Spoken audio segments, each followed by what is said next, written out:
So how was everybody's weekend? Was it good? Let me know. What did we do?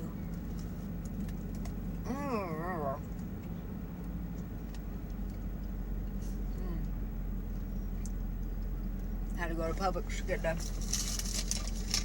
for the science food coloring experiment. And it was like, Sarah, get me. If you don't get me, you'll be sad you didn't get me. Sarah, you better get me. You're gonna be mad. So, I got him.